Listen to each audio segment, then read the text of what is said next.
மாண்புமிகு நிதியமைச்சர்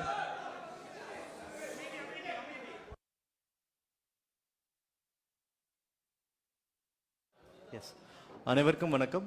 மாண்புமிகு நிதியமைச்சர், மதிப்பிற்குரிய நிதித்துறை செயலாளர் மற்றும் செயலாளர் செயலகம் ஆகியோரை வருக என்று வரவேற்கின்றேன். தற்போது நம்முடைய அரசினுடைய வெள்ளை அறிக்கை வெளியீடு செய்யப்பட உள்ளது.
தற்போது மாண்புமிகு நிதியமைச்சர் அவர்கள்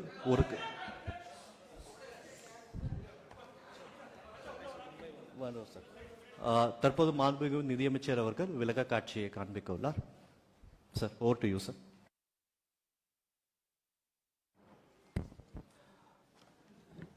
அனைவருக்கும் வணக்கம். மாண்புமிகு முதலமைச்சர் அவர்களின் அறிவுறுத்தலின்படி தமிழ்நாட்டின் நிதி மேலாண்மை குறித்து வெள்ளை அறிக்கை. Alongside with me, Financial Secretary Siddiq sir and his team, and I like to welcome all of you for this white paper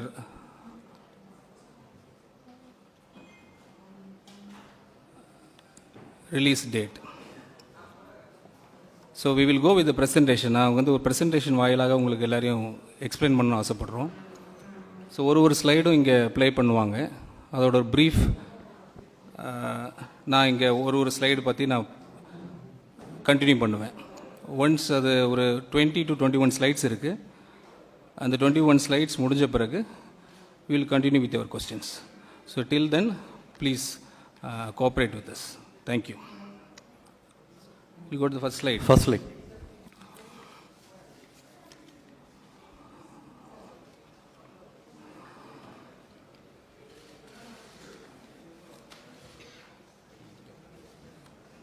Okay. தமிழ்ல இருக்கு, இங்கிலீஷ்ல இருக்கு. So why this white paper? இன்று தமிழ்நாட்டின் மாநிலத்தின் கணக்கு புத்தகத்தை உங்கள் முன் திறந்து வைக்கிறேன். இது முழுமையான வெளிப்படைத்தன்மையுடன் ஆதாரங்களின் அடிப்படையிலும் உருவாக்கப்பட்ட ஒரு பகுப்பாய்வு கட்டமைப்பாகும். இங்கு இடம்பெறும் ஒவ்வொரு எண்ணிக்கையும் சரிபார்க்கப்பட்ட போது ஆவணங்களிலிருந்து எடுக்கப்பட்டுள்ளது. மாநில அரசின் பட்ஜெட் ஆவணங்கள், ரிசர்வ் பேங்க் ஆஃப் இந்தியா மற்றும் சிஏஜி சான்று எழுத்து தணிக்கை தரவுகள். இங்கு இடம்பெற்றுள்ள தகவலில் எந்த அரசியல் கட்சி வேறும் கருத்து என மறுக்க முடியாது.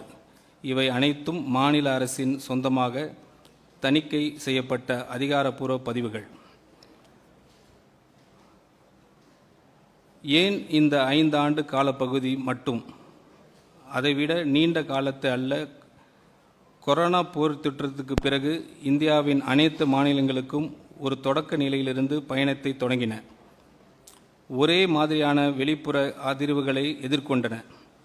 ஆகவே 2021-22 முதல் 25-26 வரையிலான காலப்பகுதியை கர்நாடகா, மகாராஷ்டிரா குஜராத் போன்ற ஒத்த தொழில்துறை அமைப்பும் பொருளாதார அளவும் கொண்ட மாநிலங்களுடன் நியாயமான ஒப்பீடு செய்யக்கூடிய ஒரு காலப்பகுதியாகும்.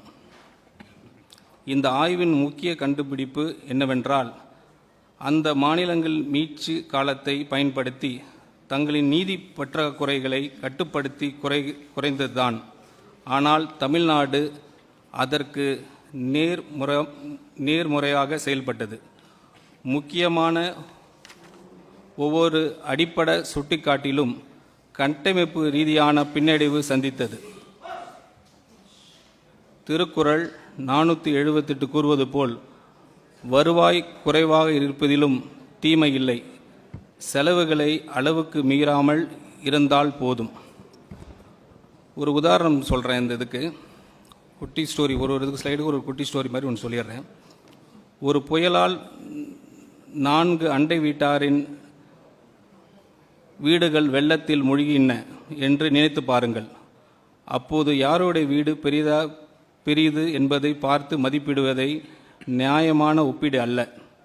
வெள்ளம் வடிந்த பிறகு யார் தங்கள் வீட்டை விரைவாக சீரமைத்து மீட்டு எடுத்தார்கள் என்பதை பார்க்க வேண்டும். 4 பேரில் 3 அதை செய்தார்கள், நாம் செய்யவில்லை. Next slide. Next.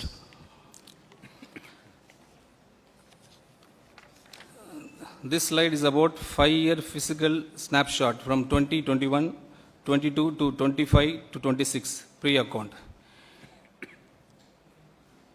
இந்த ஒரே அட்டைவணை முழு கதையும் ஒரே பார்வையிலே சொல்லிவிடுகிறது. ஒவ்வொரு வரியும் இந்த காலப்பகுதியின் தொடக்கத்திலிருந்து இறுதி வரை படித்து பாருங்கள். வருவாய் பற்றாக்குறை ரூபாய் 78,324 கோடியாக உயர்ந்துள்ளது. இதுவரை இல்லாத அதிகபட்சம். சொந்த வரி வசூல் முயற்சி 5.45% குறைந்துள்ளது. இதுவரை இல்லாத குறைந்தபட்சம். மூலதன செலவு 1.44% குறைந்துள்ளது. இது ஒப்பிடும்போது மாநிலங்களில் மிக குறைவு. கட்டாய செலவுகள் 64.4% உயர்ந்துள்ளன. இது ஒப்பிடும் மாநிலங்களில் மிகவும் அதிகம். கடன் 28.3% அளவிலேயே நிலைத்துள்ளது. எந்தவித நிதி ஒருங்கிணையும் இல்லை. மேலும் FRBM சட்டத்தின் 3% பற்றாக்குறை வரம்பு ஒவ்வொரு ஆண்டும் மீறப்பட்டுள்ளது. ஒரு உதாரணம், 5 ஆண்டுகளாக ஒருவரின் ஆண்டு உடலை அறிக்கையில் இரத்த அழுத்தம், இரத்த சர்க்கரை, உடல் எடை மற்றும் கொலஸ்ட்ரால் ஆகிய அனைத்தும் தொடர்ந்து மோசமடைந்து கொண்டே இருந்தால் ஒரு அளவில் மட்டுமே கவலைக்குரியதாக ஆகலாம். ஆனால் அனைத்தும் ஒரே நேரத்தில் தவறான திசையில் நகர்ந்தால் அது வெறும் கவலை அல்ல, அது ஒரு தெளிவான நோயறிதல். Next slide.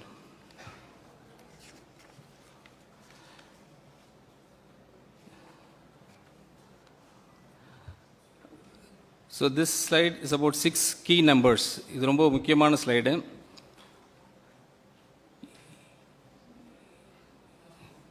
நீங்கள் 6 எண்கள் மட்டும் நினைவில் வைத்துக் கொள்ள வேண்டுமெனில் இந்த 6 எண்களை நினைவில் வைத்துக் கொள்ளுங்கள். ரூபாய் 10 லட்சம் கோடி நேரடி கடன், ரூபாய் 78,324 கோடி வருவாய் பற்றாக்குறை, இதுவரை இல்லாத அதிகபட்சம். GSTPயில் சொத்து வரி வருவாய், சொந்த வரி வருவாய் வெறும் 5.45%. இது நமது வரலாற்றிலேயே மிக குறைந்த அளவு. ஒவ்வொரு வருவாய் ரூபாயிலும் ரூபாய் 22.8 பைசா வட்டி செல்வதற்கே செல்கிறது.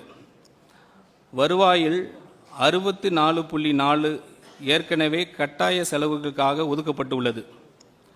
எந்த புதிய முடிவையும் எடுப்பதற்கு முன்பே அது செலவாகிவிடுகிறது. மேலும் தலைப்பு செய்திகளில் தோன்றும் எண்ணிக்கை மறைத்துவிடும் முக்கியமான உண்மை, பொதுத்துறை நிறுவனங்களில் கடன்களையும் சேர்த்தால் மாநிலத்தின் உண்மையான மொத்த நிதிசார் பொறுப்பு 13,18 லட்சம் கோடியாக உயர்கிறது. ஒரு உதாரணம், ஒரு குடும்பத்தின் நிதிநிலை ஆரோக்கியமாக இருக்கிறதா அல்லது முழுகி கொண்டு இருக்கிறதா என்பதை வங்கி கணக்கு புத்தகம் ஒரு நொடியில் சொல்லிவிடும். ஸ்லைட் 5.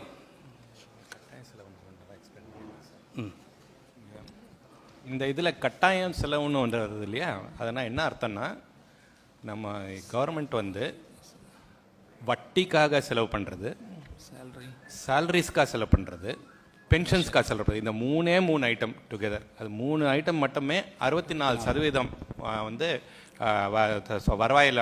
வருவாயிலேருந்து 66% வருது. இந்த 3 ஐட்டம். நெக்ஸ்ட் ஸ்லைட் சொல்லிட்டிங்களா? ஓகே. ஸோ சஸ்டைனபிள் டெப்ட் nearly doubled in 5 years. Next slide அதை பற்றி பேசுகிறோம். இந்த முழு ஆவணத்திலே மிக முக்கியமான ஒரு உண்மை கவனியுங்கள். இந்த 5 ஆண்டு காலப்பகுதியில் மட்டும் தமிழ்நாடு ரூபாய் 4.87 லட்சம் கோடி புதிய கடனை சேர்த்து உள்ளது. அதாவது சுதந்திரத்துக்கு பிறகு மாநிலம் தனது முதல் 60 years சேர்ந்த மொத்த கடனை விட இந்த ஒரே 5 ஆண்டில் சேர்க்கப்பட்ட கடன் அதிகமாக உள்ளது. கடன் ஆண்டுக்கு சராசரியாக 14.3% வளர்ந்து உள்ளது. ஆனால் மூலதன முதலீடு வெறும் 8.3 மட்டுமே வளர்ந்து உள்ளது. இது நாம் கட்டமைப்புகளை உருவாக்குவதற்கு அல்ல, அன்றாட செலவுகளை சமாளிப்பதற்கான கடன் வாங்குகிறோம் என்பதற்கான தெளிவான சான்றாகும். ஒருவருக்கான கடன் பொறுப்பு கிட்டத்தட்ட இரட்டிப்பாகி ரூபாய் 1,28,934 உயர்ந்துள்ளது. இன்று தமிழ்நாட்டில் பிறக்கும் ஒவ்வொரு குழந்தையும் ₹1 கூட பொருளாதாரத்துக்கு பங்களிப்பதற்கு முன்பே இந்த கடன் பொறுப்புடன் பிறக்கிறது. குஜராத் 17.6, மகாராஷ்டிரா 19.7, கர்நாடகா 23.4 என்ற அளவில் உள்ளன. ஆனால் தமிழ்நாடு 28.3% என்ற நிலையிலே உள்ளது. இது பொதுவாக பாதுகாப்பானதாக கருதப்படும் 20% வரம்பை மிகவும் தாண்டி உள்ளது. ஒரு உதாரணம், ஒரு குடும்பம் வீடு கட்டப்பட்டதிலிருந்து கடந்த 60 ஆண்டுகளில் வாங்கிய மொத்த கடனை விட கடந்த 5 ஆண்டுகளில் அதிகமாக கடன் வாங்கியுள்ளது என்று நினைத்து பாருங்கள். அதிலும் அந்த கடன் புதிய சொத்துக்களை உருவாக்க அல்ல, அன்றாட செலவுகளை சமாளிக்க பயன்படுத்தி உள்ளது. Next slide. So 6th slide, interest now crowds out investment. அந்த ஸ்லைடில் நம்ம இப்போ ப்ரீஃப் பண்ணுறேன். இது அனைவரையும் கவலைக்குள்ளாக்க வேண்டிய ஒரு நிதி சார்ந்த அசாதாரண நிலை. நமது ஆண்டு வட்டி செலவு ரூபாய் 67,050 கோடியாக உயர்ந்து மாநிலத்தின் மொத்த மூலதன செலவை திட்டமான ரூபாய் 50,911 கோடியாக தெளிவாக மிஞ்சியுள்ளது. அதாவது எதிர்காலத்தை உருவாக்குவதற்காக செலவிடும் ஒவ்வொரு ரூபாய்க்கும் கடந்த கால கடன்களில் வட்டியை செலுத்துவதற்காக ரூபாய் 1.32 செலவாகிறது. இந்த நிலை முதலாக 2017-18 ஆண்டில் உருவானது. அதன் பிறகு ஒவ்வொரு ஆண்டும் இந்த இடைவெளி மேலும் விரைவடைந்து கொண்டே வருகிறது. தற்போது வட்டி செலவு மொத்தம் வருவாயில் 22.8 உள்ளது. இது விகிதம் கர்நாடகாவில் 16.4% ஆகும், குஜராத்தில் 12% ஆகும், மகாராஷ்டிராவில் வெறும் 10.3 மட்டுமே. மேலும் தமிழ்நாட்டின் சொந்த வரி வருவாயில் 34.8 வட்டி செலவிற்கே செல்கிறது. அதாவது மாநிலத்தின் சொந்த வரி வசூல் இயந்திரம் ஈட்டும் ஒவ்வொரு 3 ரூபாயிலும் 1க்கு அதிகமான தொகை எந்த ஒரு நலத்திட்டத்திற்கும் ஒதுக்கப்படுவதற்கு முன்பே பழைய கடன்களின் வட்டி செலுத்துவதில் கரைந்து விடுகிறது. கடந்த 5 ஆண்டுகளில் இந்த வட்டி செலவு 61% அதிகரித்து உள்ளது. ஒரு உதாரணம், ஒரு குடும்பத்தில் மாதந்தோறும் செலுத்தும் கடன் வட்டி குழந்தைகளின் கல்விக்காக செலவிடும் தொகையை விட அதிகமாகிவிட்டது என்று நினைத்து பாருங்கள். அது மட்டும் அல்லாமல் வீட்டை மேம்படுத்துவதற்காக ஒதுக்கப்பட்ட முழு பட்ஜெட்டையும் அது மிஞ்சிவிட்டது. அதாவது கடந்த காலத்தின் சுமை எதிர்காலத்திற்கான முதலீட்டை விழுங்கி கொண்டிருக்கிறது. Slide 7. Structural revenue deficit highest ever record. நமது வருவாய் பற்றாக்குறை ரூபாய் 78,324 கோடியாக உயர்ந்துள்ளது. இது ஜிஎஸ்டிபியின் 2.22% ஆகும். மேலும் இது வரலாற்றிலே இல்லாத உச்ச அளவாகும். இதில் மிகவும் கவலைக்குரிய விஷயம் என்னவென்றால் அது பற்றாக்குறை கொரோனா பெருந்தொற்றத்தின் உச்ச ஆண்டை விடவும் அதிகமாக உள்ளது. ஆனால் இப்போது அதற்கு ஒப்பான எந்த வெளிப்புற அதிர்ச்சியும் காரணமாக இல்லை. இதன் பொருள் மிகவும் தெளிவானது. நம் சொத்துக்கள் உருவாவதற்காக அல்ல, அன்றாட நிர்வாக செலவுகளை சமாளிப்பதற்காகவே கடன் வாங்கி கொண்டிருக்கிறோம். இது ஒரு தற்காலிக பிரச்சனை அல்ல. 2013-14 முதல் ஒவ்வொரு ஆண்டும் தொடர்ந்து காணப்படும் கட்டமைப்பு ரீதியான பிரச்சனையாகும். மேலும் இங்கு ஒரு நம்பகத்தன்மை சிக்கலும் உள்ளது. இந்த வருவாய் பற்றாக்குறை முழுமையாக நீக்குவதற்கான காலக்கெடுவை முந்தைய ஆட்சிகள் நிதி பொறுப்பு சட்டத்தில் திருத்தம் செய்து 8 முறை தள்ளிப்படப்பட்டுள்ளன. 2009, 2011, 2012, 2017, 2020, 2022, 2024, 2026. இப்போது 2027 என நிர்ணயிக்கப்பட்டுள்ளது. ஆனால் 2027 என்றும் இலக்கும் எட்டப்படாமல் போகும் நிலை உள்ளது. இதற்கிடையில் குஜராத் வருவாய் உபரியுடன் செயல்படுகிறது.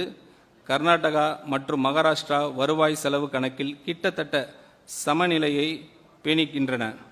இந்த குறிப்பீட்டில் தமிழ்நாடு அவற்றிலிருந்து முற்றிலும் வேறுபட்ட பாதையில் சென்றுவிட்டது. ஒரு உதாரணம், வீடு வாங்குவதற்காக கடன் எடுத்தால் இறுதியில் உங்களிடம் ஒரு வீடு இருக்கும். ஆனால் ஒவ்வொரு மாதமும் மளிகை பொருட்கள் வாங்குவதற்கான கடன் எடுத்தால் இறுதியில் எஞ்சுவது கடன் மட்டுமே.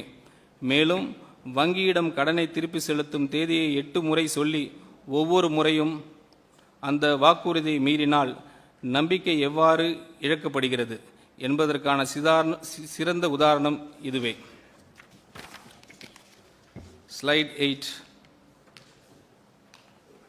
Own tax effort at historic low, a policy failure. So அந்த ஸ்லைட் எக்ஸ்பிளைன் பண்ணுறேன் நான். ஒரு காலத்தில் வருவாய் திரட்டலில் இந்தியாவிற்கே முன் உதாரணமாக இருந்தது தமிழ்நாடு. 2006-7 ஆண்டில் நமது சொந்த வரி வருவாய் ஜிஎஸ்டிபின் 8.94 என்ற உச்ச நிலையை எட்டியது. ஆனால் இன்று அது வெறும் 5.45% குறைந்துள்ளது. இது வரலாற்றிலேயே மிக குறைந்த அளவு. நமது சொந்த உச்ச நிலையை அடிப்படையை கொண்டு கணக்கிட்டால் ஆண்டுதோறும் சுமார் ரூபாய் 1.23 லட்சம் கோடி வருவாயை நாம் இழந்து வருகிறோம். இது மாநிலத்தின் மொத்த நிதி பற்றாக்குறையின் சுமார் 90% அளவுக்கு சமமான தொகையாகும். இங்கு ஒரு உண்மையை நேர்மையாக ஒப்புக்கொள்ள வேண்டும். 2022, 23 மற்றும் 23-24 ஆண்டுகளில் இந்த விகிதம் தற்காலிகமாக 6.33% மற்றும் 6.22% உயர்ந்தது. ஆனால் இது உண்மையான நிர்வாக சீர்திருத்தங்களின் விளைவு அல்ல. கொரோனா காலத்தில் ஒத்திவைக்கப்பட்டிருந்த வருவாய்கள் பின்னர் கணக்கில் சேர்க்கப்பட்டதன் தாக்கம் அது. அந்த முன்னேற்றத்தை தொடர்ந்து நிலைநிறுத்த நாம் தவறிவிட்டோம். இந்த வருவாய் இழப்பிற்கான 4 முக்கிய கசிவுகள் அனைவருக்கும் தெரிந்தவை. ஜிஎஸ்டி, வணிக வரித்துறையில் நிலவும் முறைகேடுகள் மற்றும் சரியான மதிப்பீடு செய்யப்படாத பரிவர்த்தனைகள். 2, முத்திரைத்தாள் கட்டணம் ஸ்டாம்ப் டியூட்டி, சந்தை மதிப்பை விட குறைவாக நிர்ணயிக்கப்பட்ட வழிகாட்டி மதிப்புகள். 3, மதுபான வருவாய் எக்ஸைஸ், ஒப்பிடப்படும் மாநிலங்களில் மிகவும் குறுகிய உரிமையளிப்பு முறை காரணமாக முறைசாரா சந்தை வளர்வதற்கான வாய்ப்பு. 4. சுரங்கத்துறை மைனிங். பரந்த இயற்கை வளங்கள் இருந்தும் கசிவுகளை காரணமாக நிலையான மற்றும் குறைந்த வருவாய் மட்டும் கிடைப்பது. இதில் மிக முக்கியமான செய்தி நம்பிக்கை அளிப்பதாகும். புதிய வரிகள் விதிக்காமல் கூட நிர்வாகத்தை நவீனப்படுத்தி இந்த கசிவுகளை அடைப்பதன் மூலம் மாநிலம் கணிசமாக அதிக வருவாய் ஈட்ட முடியும். அதில் ஒரு எக்ஸாம்பிள், 4 ஓட்டைகள் உள்ள ஒரு தண்ணீர் தொட்டியை போல அதில் மேலும் தண்ணீர் ஊற்றுவது, அதாவது புதிய வரிகள் விதிப்பது தீர்வு ஆகாது. முதலில் அந்த 4 ஓட்டைகளையும் அடைக்க வேண்டும். Move on to the next slide, slide 9. Revenue receipts and central transfer.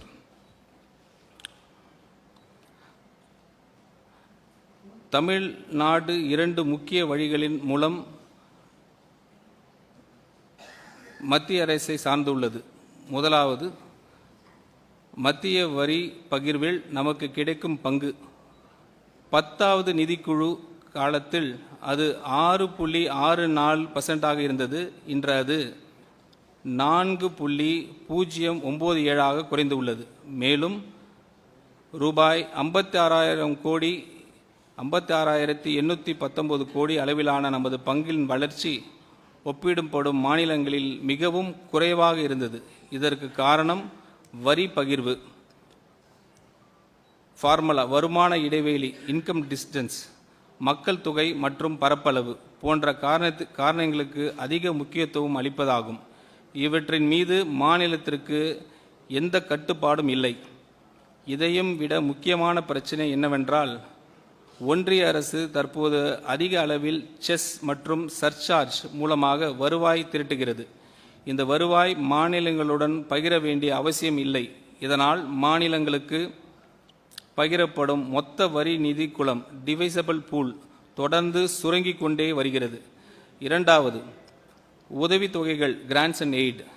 GST இழப்பீடு செஸ், ஜிஎஸ்டி காம்பன்சேஷன் செஸ் திட்டம் 2022 ஜூன் மாதத்தில் முடிவடைந்த பின் இந்த உதவித்தொகைகள் கணிசமாக குறைந்துவிட்டன. உண்மையில் இந்த இழப்பீடு காலம் மாநிலங்கள் தங்களது வரி வசூல் அமைப்பை மேம்படுத்திக் கொள்ள 5 ஆண்டுகள் வழங்கப்பட்ட ஒரு பாதுகாப்பு காலமாக இருந்தது. ஆனால் நம் அந்த வாய்ப்பை முழுமையாக பயன்படுத்தவில்லை.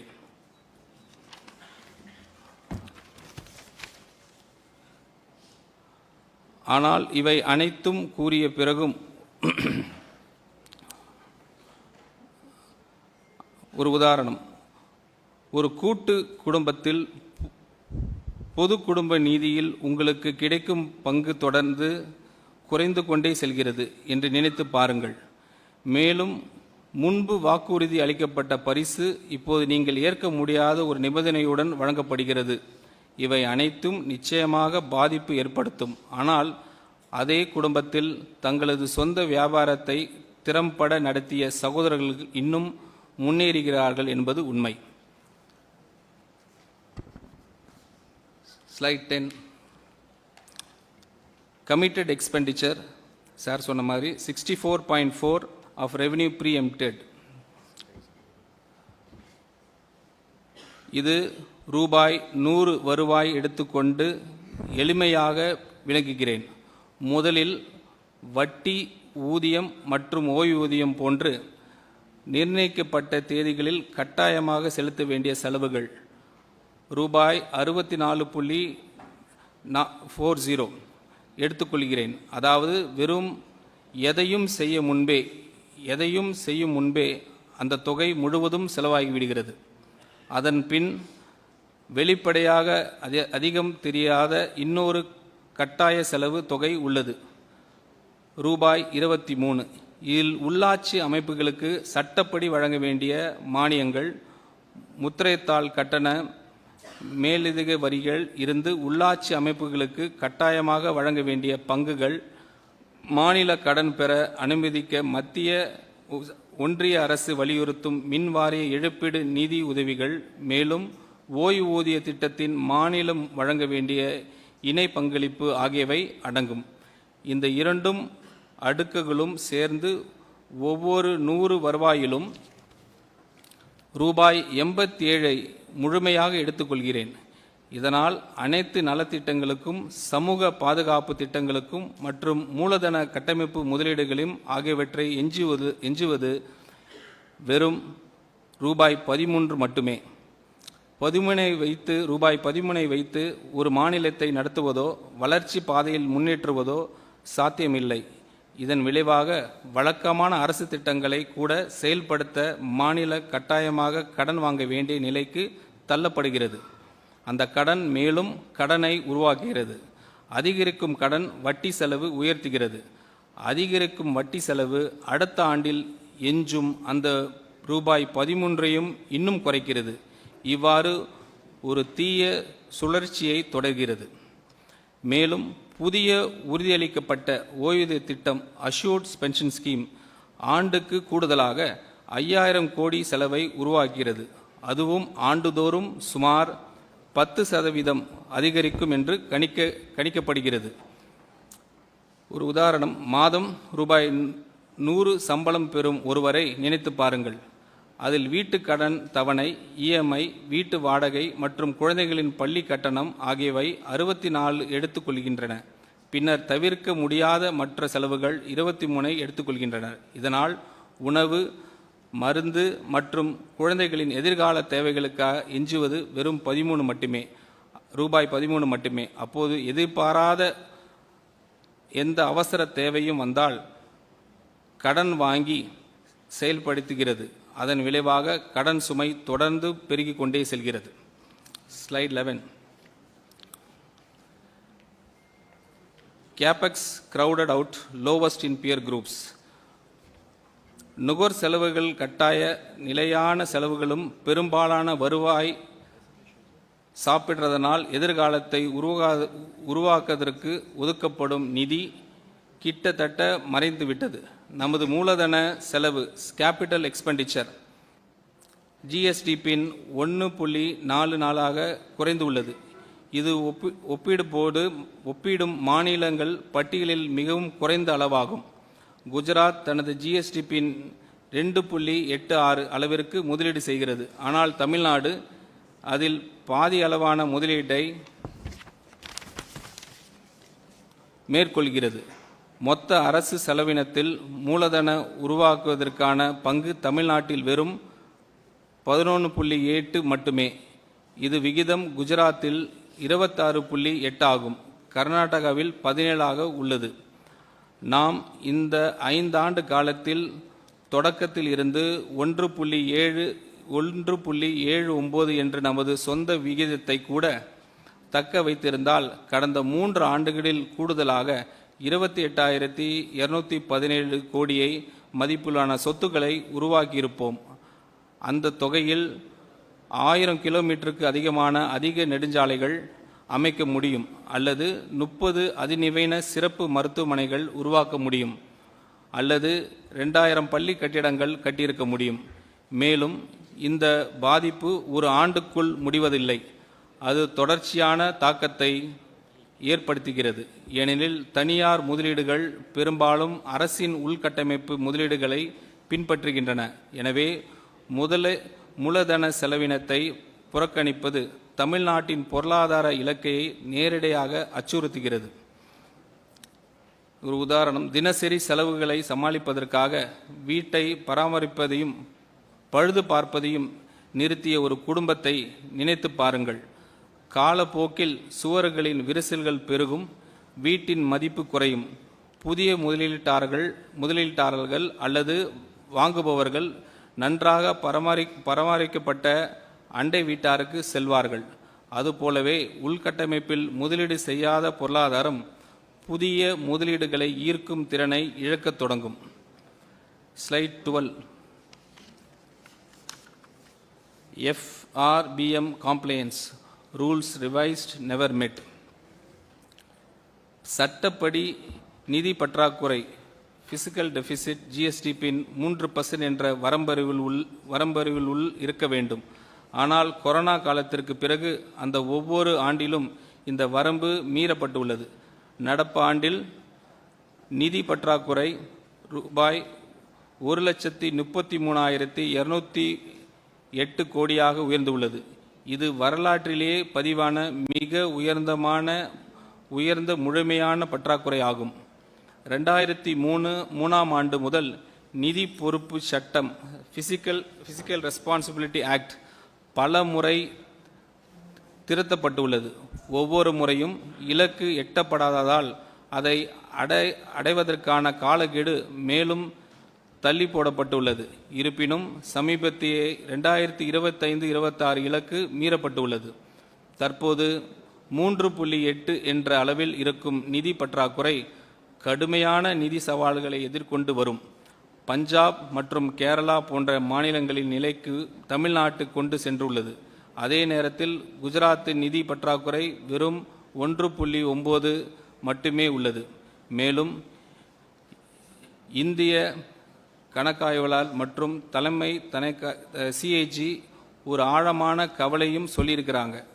ஒவ்வொரு ஆண்டும் உண்மையான நிதி பற்றாக்குறை பட்ஜெட் மதிப்பீடில் பட்ஜெட் எஸ்டிமேட்ஸ் கூறப்பட்ட அளவை விட அதிகமாக உள்ளது. அதாவது சட்டமன்றத்திற்கு தொடர்ந்து மிகைப்படுத்தப்பட்ட நம்பிக்கையூட்டும் எண்ணிக்கைகளை வழங்கப்பட்டு வந்துட்டு இருக்கு என்பது அதன் பொருள். எனவே நிதி நிலைமை சீர் செய்வதோடு மட்டுமல்லாமல் அரசின் நிதி அறிக்கைகள் மீதான நம்பிக்கைத்தன்மையும் மீட்டு எடுப்பது தீர்வின் முக்கிய அங்கமாகும். ஒரு உதாரணம், இந்த கடனை நிச்சயம் அடைந்து விடுவோம் என்று அலாரம் வைத்துவிட்டு 20 ஆண்டுகளாக அதை தொடர்ந்து ஒத்தி வைத்து வருவதைப் போல், அதாவது ஜனவரி மாதம் குடும்பத்தினரிடம் இந்த ஆண்டாவது சேமிப்போம் என்று கூறிக்கொண்டே 20 ஆண்டுகளாக எதுவும் செய்யாமல் அப்படியே விட்டுவிட்டா அதுதான் சூழலிப்போம். Slide 13. Contingent liabilities, the hidden debt. இன்னைக்கு தலைமை செய்திகளில் தெரியும் கடன் எண்ணிக்கையை தாண்டி மறைந்து இருக்கும் நிதி சுமையை பார்ப்போம். நேரடி அரசு கடனை உள்ளே ரூபாய் 10 லட்சம் கோடிக்கு அப்பால் மாநிலத்தின் பொதுத்துறை நிறுவனங்களில் ரூபாய் 3,18,176 கோடி அளவிலான மறைமுக ஆஃப் பட்ஜெட் பொறுப்புகள் உள்ளன. இதனால் மாநிலத்தின் உண்மையான மொத்த நிதிசார் பொறுப்பு ரூபாய் 13.18 லட்சம் கோடியாக உயர்கிறது. இதில் மிகப்பெரிய ஆபத்து மின்துறையில்தான் உள்ளது. தமிழ்நாடு மின்வாரிய குழுமம் TNEB குரூப் ரூபாய் 1,82,361 கோடி அளவிலான குவிந்த இழப்புகளையும் 2,47,130 கோடி கடனையும் சுமந்து வருகிறது. கடந்த 5 ஆண்டுகளில் இந்த அமைப்பு தொடர்ந்து செயல்படுவதற்கு மட்டுமே அரசு ரூபாய் 1,45,185 கோடி பொது நிதியை வழங்கியுள்ளது. அது மட்டும் இல்லாமல் உச்ச நீதிமன்றம் உத்தரவின் காரணமாக அடுத்த 5 ஆண்டுக்கு கூடுதலாக ரூபாய் 11,800 கோடி வழங்க வேண்டிய கட்டாயம் ஏற்பட்டு உள்ளது. அதேபோல் மாநில போக்குவரத்து கழகங்கள் ரூபாய் 72,607 கோடி இழப்பை சந்தித்து உள்ளன. அவை இயங்கும் ஒவ்வொரு கிலோமீட்டருக்கும் ரூபாய் 78.81 செலவாகும் நிலையில் வருவாயாக கிடைப்பது வெறும் 25 ரூபாய் மட்டுமே. மேலும் தமிழ்நாடு நுகர்பொருள் வணிக கழகத்தின் சிவில் சப்ளைஸ் செயல்பாடு மூலதன கடன் 27,181 கோடியாக உயர்ந்துள்ளது. இதற்கான முக்கிய காரணம் உயர்ந்துள்ளது. உதாரணம், ஒரு தந்தை நஷ்டத்தில் இயங்கும் 3 குடும்ப கடைகளுக்காக அமைதியாக ஜாமீன்தாராக கையெழுத்திட்டு உள்ளார் என்று நினைத்து பாருங்கள். அந்த கடன்கள் அவரது பெயரில் இல்லாமல் இருக்கலாம். ஆனால் ஆண்டுதோறும் அந்த கடைகள் மேலும் நஷ்டமாகின்றன. ஜாமீன் பொறுப்புகள் பெருகிக் கொண்டே செல்கின்றன. ஒரு நாள் அந்த கடன்களுக்கான முழு பொறுப்பையும் அவருடைய கதவை தட்டும். அதுபோலவே பொதுத்துறை நிறுவனங்கள் இழப்புகளுக்கு கடன்களும் இறுதியில் மாநில அரசின் நிதி சுமையாக மாறுகின்றன. Slide 14. The true debt picture. இப்போது முழு படத்தையும் ஒரு சேரா பார்ப்போம். சட்டமன்றத்தில் அதிகாரப்பூர்வமாக காட்டப்படும் ரூபாய் 10 லட்சம் கோடி நேரடி அரசு கடன் மாநிலத்தின் பொதுத்துறை நிறுவனங்கள் சுமக்கும் ரூபாய் 3,18,176 கோடி கடன்களையும் சேர்க்க வேண்டும். அதில் மின் விநியோகத்துறையின் கடன் ரூபாய் 1.7 லட்சம் கோடி, மின் உற்பத்தி துறையின் கடன் 1.3 லட்சம் கோடி, மின் பரிமாற்ற துறையின் கடன் ரூபாய் 31,000 கோடி, போக்குவரத்து கழகங்களின் கடன் ரூபாய் 44,000 கோடி. இது இல்லாமல் நுகர்பொருள் வணிக கழகத்தின் கடன் ரூபாய் 27,000 கோடி ஆகவே அடங்கி இருக்கின்றன. இதனுடன் குடிநீர் வாரியங்களில் ரூபாய் 7,776 கோடி குவிந்து இழப்புகளையும் சேர்க்க வேண்டும். மேலும் அரசின் உத்தரவாத பொறுப்புகள் கேரண்டிஸ் 65,659 கோடியில் இருந்து ரூபாய் 1,79,782 கோடியாக, அதாவது கிட்டத்தட்ட 3 மடங்கு உயர்ந்துள்ளன. இந்த அனைத்தும் சேர்த்து பார்த்தால் மாநிலத்தின் உண்மையான மொத்த நிதிசார் பொறுப்பு சுமார் 13.18 லட்சம் கோடி ஆகிறது. இந்த பெரிய வித்தியாசம் சட்டமன்றத்தில் தாக்கல் செய்யப்படும் வழக்கமான பட்ஜெட் ஆவணங்களில் முழுமையாக தெரிவதில்லை. அந்த மறைமுக தன்மையை முடிவுக்கு கொண்டு வந்து மாநிலத்தின் உண்மையான நிதிநிலையை வெளிப்படையாக மக்களுக்கும் சட்டமன்றத்திற்கும் முன்வைப்பதற்காக இந்த வெள்ளை அறிக்கை வெளியிடப்பட்டுள்ளது. அன்றாட வாழ்க்கையில் ஒரு உதாரணம், ஒரு குடும்பம் வங்கியிடம் தனது வீட்டு கடனை பற்றி மட்டும் சொல்லுது என்று நினைத்து பாருங்கள். ஆனால் குடும்ப தொழிலுக்காக மகள் மற்றும் மகன் பெயர்களில் எடுக்கப்பட்ட கடன்கள் குறித்து எதுவும் சொல்லப்படவில்லை. சில காலம் அது மறைந்திருக்கலாம். ஆனால் ஒரு கட்டத்தில் அந்த குடும்பம் தனது மொத்த கடன் சுமையின் உண்மையான அளவு எதிர்கொள்ள வேண்டிய சூழல் தவிர்க்க முடியாமல் வரும். அதே போலவே மாநிலத்தின் முழுமையான நிதி பொறுப்புகளும் ஒரு நாள் முழுமையாக கணக்கில் எடுத்துக்கொள்ளப்பட வேண்டிய அவசியம் இருக்கு. Slide 15. The demographic dimension growing old. So growing old before growing rich.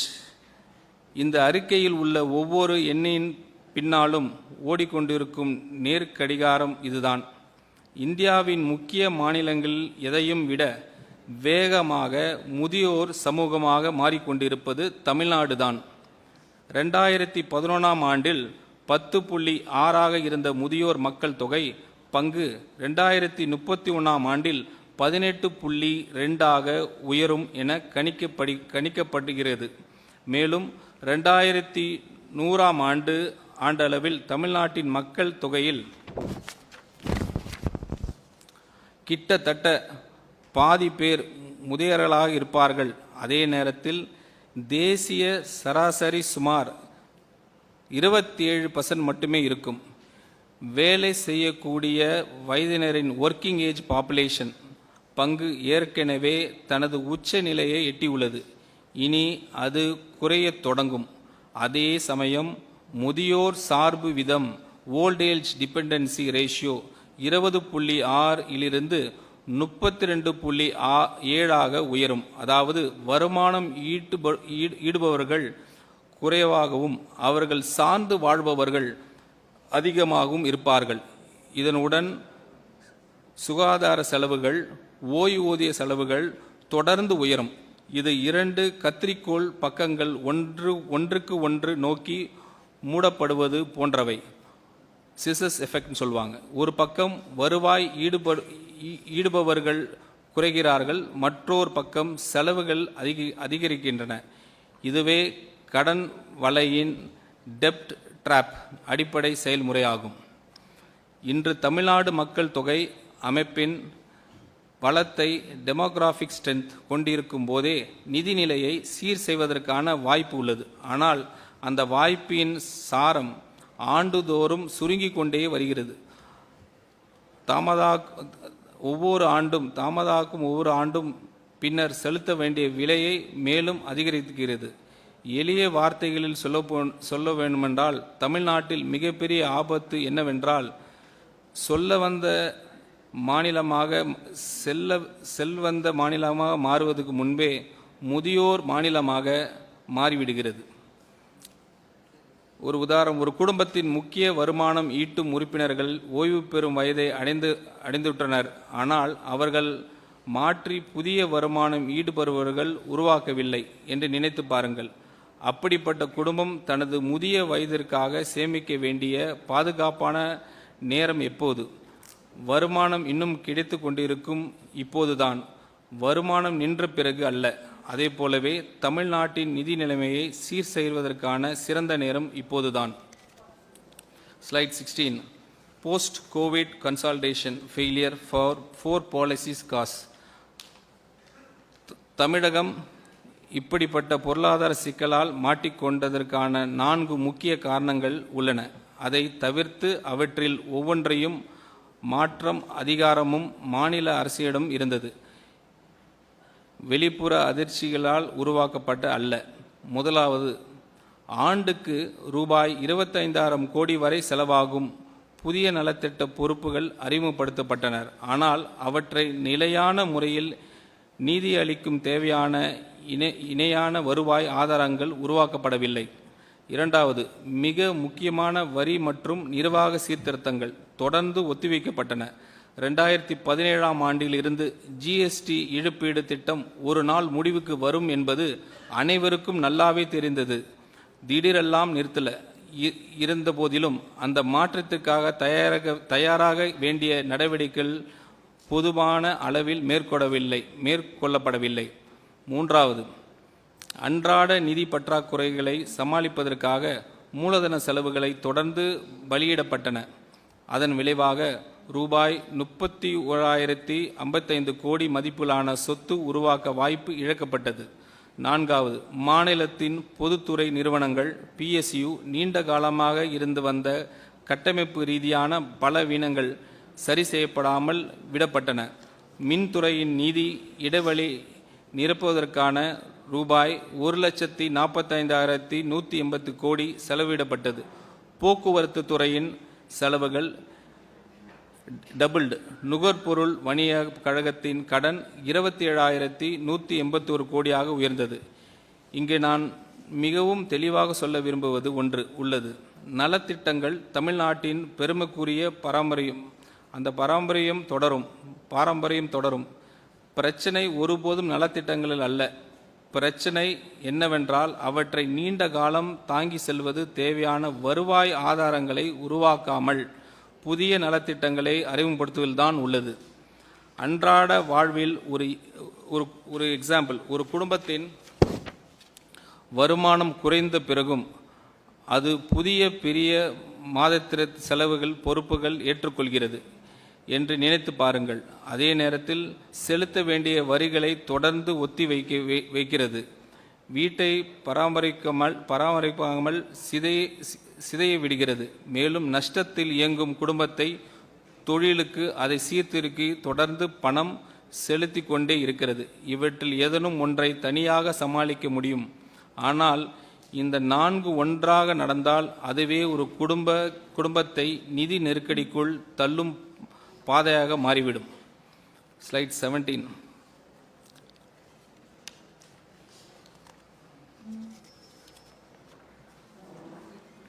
Tamil Nadu vs peers a comparative scoreboard. இந்த மதிப்பீடு அட்டவணை அதை முழுமையாக அறியும் உரிமை உங்களுக்கு உண்டு. இதில் 8 முக்கிய குறியீடுகள் உள்ளன. கடன், நிதி பற்றாக்குறை, வருவாய் கணக்கு, சொந்த வரி வசூல் திறன், வட்டி சுமை, கட்டாய செலவுகள், மூலதன செலவுகள் மற்றும் அரசின் உத்தரவாத பொறுப்புகள். இந்த 8 குறிப்பீடுகளையும் கர்நாடகா, மகாராஷ்டிரா மற்றும் குஜராத் ஆகிய மாநிலங்களுடன் ஒப்பிடும்போது தமிழ்நாடு கடைசி இடத்தில் உள்ளது. இவை அனைத்தும் ஒத்த தொழில்துறை அமைப்பு, ஒத்த பொருளாதார வலிமையும் கொண்ட மாநிலங்கள். மேலும் கொரோனா காலத்திற்கு பிறகு அவை அனைத்தும் ஒரே தொடக்க நிலையிலிருந்து மீட்சி பயணத்தை தொடங்கின. ஒரு தொடக்க புள்ளியில் இருந்து தொடங்கி ஒரு போட்டியை ஓடி அதன் ஒவ்வொரு கட்டத்திலும் கடைசி இடத்தில் முடித்தால் அதற்கு காரணம் பிரச்சனை, வெளிப்புற சூழ்நிலை இல்லை. இந்த வேறுபாடு வீதியில் உருவானதல்ல, நாம் எடுத்த முடிவுகளால் தான் உருவானது. அன்றாட வாழ்க்கையில் ஒரு எளிய உதாரணம். உங்கள் வகுப்பு தோழர்களிடம் மதிப்பெண் பட்டியலுடன் உங்கள் மதிப்பெண் பட்டியலும் அருகருகே வைக்கப்பட்டிருந்தால் என்று நினைத்து பாருங்கள். அனைவரும் ஒரே பள்ளியில் படித்தவர்கள், ஒரே பாடத்திட்டத்தை பின்பற்றியவர்கள், ஒரே தேர்வு எழுதியவர்கள். ஆனால் ஒவ்வொரு பாடத்திலும் நீங்கள் கடைசி இடத்தில் இருந்தால் அதற்கான நேர்மையான பதில் மதிப்பெண் பட்டியல் மறைப்பதல்ல, மாறாக நாம் எவ்வாறு படிக்கிறோம் என்பதை மாற்றுவதே சரியான பதிலாகும். Slide 18. The year ahead 2026-27 budget under scrutiny. இப்போது இந்த ஆண்டில் நிர்வகிக்க வேண்டிய நிதி இன்ஹெரிட்டன்ஸ் பார்ப்போம். இதில் உள்ள எண்ணிக்கைகளை குறித்து நாம் முழு வெளிப்படையை தன்மையுடன் பேச விரும்புகிறேன். இடைக்கால பட்ஜெட், இன்ட்ரிம் பட்ஜெட், மாநிலத்தின் சொந்த வரி வருவாய் ஒரு ஆண்டில் 19% வளரும் என்று கணித்துள்ளது. ஆனால் கடந்த 2 ஆண்டுகளில் கிடைத்த உண்மையான வளர்ச்சி வெறும் 6.8 மற்றும் 7.7 மட்டுமே. நடைமுறைக்கு ஏற்ற வகையில் 8% வளர்ச்சியை மட்டும் எடுத்துக்கொண்டால் பட்ஜெட்டில் இன்ட்ரிம் பட்ஜெட்டில் கணிக்கப்பட்டதை விட சுமார் 21,000 கோடி குறைவான வருவாய்தான் கிடைக்கும். மேலும் பட்ஜெட்டில் தவிர்க்க முடியாத 2 பெரிய செலவுகள் முழுமையாக அதில் காட்டவில்லை. ஒன்று, மின்வாரிய நிறுவனங்களின் இழப்பு ஈடுகட்ட ஆண்டுதோறும் வழங்க வேண்டிய சுமார் 16,000 கோடி நிதி உதவி. மற்றொன்று, உச்ச நீதிமன்றம் உத்தரவின் அடிப்படையில் கட்டாயமாக செலுத்த வேண்டிய ரூபாய் 11,800 கோடி. இதன் விளைவாக பட்ஜெட்டில் ரூபாய் 48,696 கோடி என காட்டப்பட்டுள்ள வருவாய் பற்றாக்குறை நடைமுறையில் சுமார் ரூபாய் 87,000 கோடியாக இருக்கும் வாய்ப்பு உள்ளது. அதாவது உண்மையான நிலையை விட கிட்டத்தட்ட 79% குறைவாக கணக்கிடப்பட்டுள்ளது. அதேபோல் உண்மையான நிதி பற்றாக்குறை பிசிக்கல் டெபிசிட் சுமார் ரூபாய் 1.6 லட்சம் கோடியாக இருக்கக்கூடும். ஆனால் மாநிலம் சட்டப்படி பெறக்கூடிய அதிகபட்சம் கடன் வரம்பு ரூபாய் 1,52,144 கோடி மட்டுமே. எனவே ஒரு புதிய திட்டத்தை கூட தொடங்குவதற்கு முன்பே ரூபாய் 8,000 கோடிக்கு அதிகமான நிதி இடைவெளி ஃபண்டிங் கேப் உருவாகிறது. இந்த இடைவெளி இருப்பது நேர்மையாக ஏற்றுக்கொள்வதுதான் அதை சரி செய்வதற்கான முதல் மற்றும் மிக முக்கியமான படியாகும். ஒரு உதாரணம், கடந்த சில ஆண்டுகளில் உங்கள் சம்பளம் உயர்வு வெறும் 7% மட்டும் இருந்தபோதும் இந்த ஆண்டு எனக்கு 19% உயர்வு கிடைக்கும் என்று கருதி குடும்பத்தை செலவு திட்டத்தை அமைப்பது போன்றது.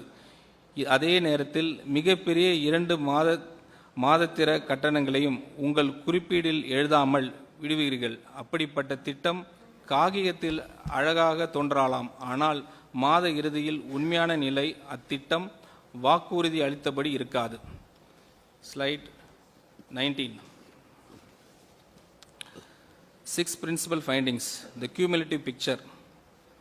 நிறைவாக சொல்வதற்கு முன் இந்த 6 முக்கிய கண்டுபிடிப்புகளையும் ஒரு முழு படமாக பாருங்கள். 5 ஆண்டுகளில் கடன் it has doubled. வட்டி செலவு மூலதன முதலீடு செலவை மிஞ்சி உள்ளது. வருவாய் பற்றாக்குறை கட்டமைப்பு ரீதியாக மாறியதோடு வரலாற்றிலே மிக உயர்ந்த நிலையை எட்டியுள்ளது. சொந்த வரி வசூல் திறன் கடுமையாக சரிந்துள்ளது. பொருளாதார பலவீனத்தால் அல்ல, வருவாய் கசிவுகள் மற்றும் ஒத்திவைக்கப்பட்ட சீர்திருத்தத்தினால் கட்டாய செலவுகள் வளர்ச்சிகன நிதியை ஒவ்வொரு ரூபாயிலும் வெறும் 13 பைசா அளவுக்கு குறைந்துவிட்டன. மாநிலத்தின் உண்மையான மொத்த நிதிசார் பொறுப்பு ரூபாய் 13.18 லட்சம் கோடியாக உயர்ந்துள்ளது. இவை 6 தனித்தனி பிரச்சனைகள் அல்ல, இவை அனைத்தும் ஒரே கட்டமைப்பு ரீதியான நோயின் 6 அறிகுறிகள். மேலும் ஒவ்வொன்றும் மற்றொன்றை ஊக்குவிக்கிறது. அதிகரிக்கும் கடன் வட்டி செலவு உயர்த்துகிறது. உயரும் வட்டி செலவு மூலதன முதலீடை சுருக்கிறது. குறைவான முதலீடு பொருளாதார வளர்ச்சியை மந்தமாக்கிறது. மந்தமான வளர்ச்சி வருவாய் உயர்வை பலவீனப்படுத்துகிறது. பலவீனமான வருவாய் மேலும் கடன் வாங்க வேண்டிய நிலையை உருவாக்குகிறது. இவ்வாறு ஒரு தீய சுழற்சி தொடர்ந்து இயங்குகிறது. இதன் விளைவாக அடுத்த தலைமுறைகள் சுமக்க வேண்டிய நிதி பொறுப்பின் பெரும் பகுதி ஏற்கனவே உறுதியாகிவிட்டது. அதனால்தான் நாம் நடவடிக்கை எடுக்க வேண்டிய தேவை இருக்கு. அதுவும் உடனடியாக நடவடிக்கை எடுக்க வேண்டும். ஒரு உதாரணம், இது 6 வெவ்வேறு நோய்கள் அல்ல, ஒரு நோய் 6 விதமான அறிகுறிகள் வெளிப்படுத்துகிறது. ஒவ்வொரு அறிகுறியும் தனித்தனியாக சிகிச்சை அளித்தால் முழுமையான குணமடைய முடியாது. நோயின் அடிப்படை காரணத்தை ஒருங்கிணைத்து முறையில் சிகிச்சை அளிக்க வேண்டும்.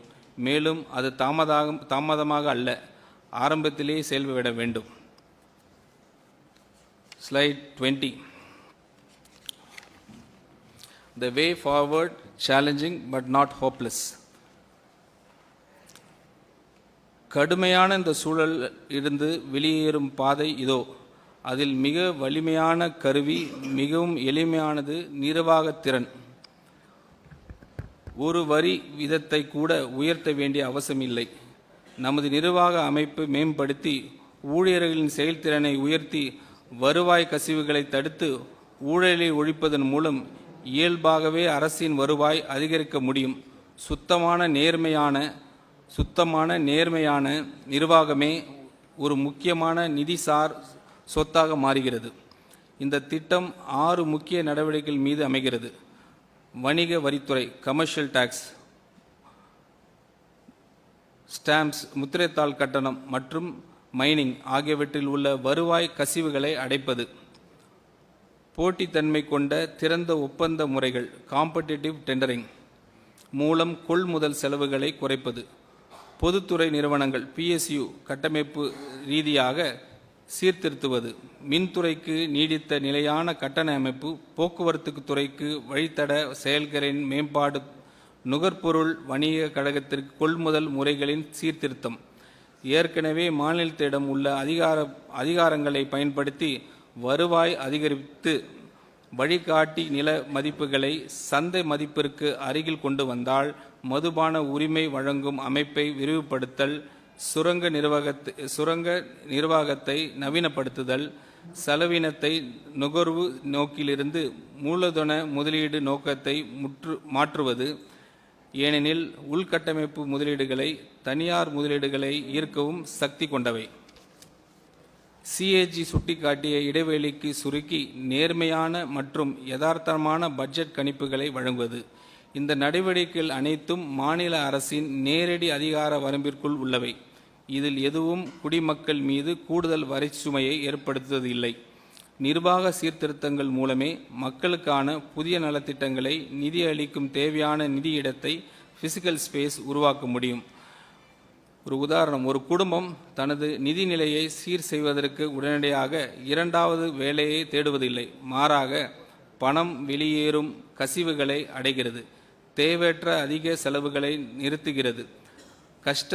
நஷ்டத்தில் இயங்கும் கடையை தொடர்ந்து பணம் ஊற்றி நடப்பதற்கு பதிலாக அதை சீர்திருத்துகிறது.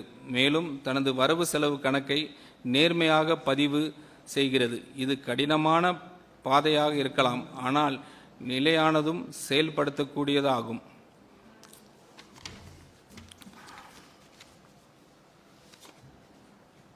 Slide 21, the last one. The purpose of this white paper.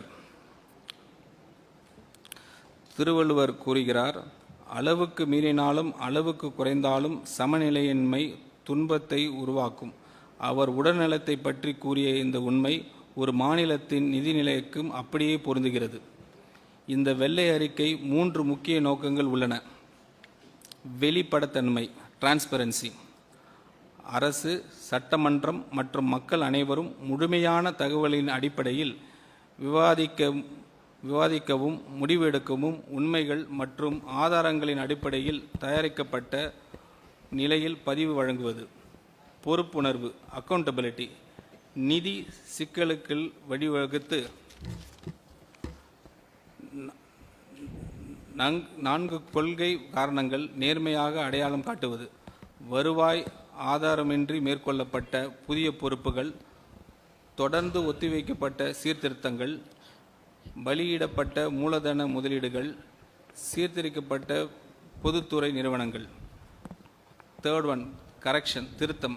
வருவாய் கசிவுகளை அடைத்து அரசு செலவுகள் தரத்தை உயர்த்துவது, பொதுத்துறை நிறுவனங்கள் சீர் செய்து கடன் சுமையை பொறுப்புடன் நிர்வகிப்பது. மேலும் இந்த ஒரு பட்ஜெட்டையும் தாண்டி நீடிக்கும் தூய்மையான ஊழலற்ற நிர்வாகத்தை வழங்குவது. இந்த எண்ணிக்கைகள் மனதில் வைத்துக் கொள்ளுங்கள். 10 லட்சம் கோடி நேரடி அரசு கடன், 78,324 கோடி வருவாய் பற்றாக்குறை. ஒவ்வொரு குடிமகனின் தலையிலும் ரூபாய் 1,28,934 கடன் பொறுப்பு. ரூபாய் 13.18 லட்சம் கோடி உண்மையான மொத்த நிதிசார் பொறுப்பு.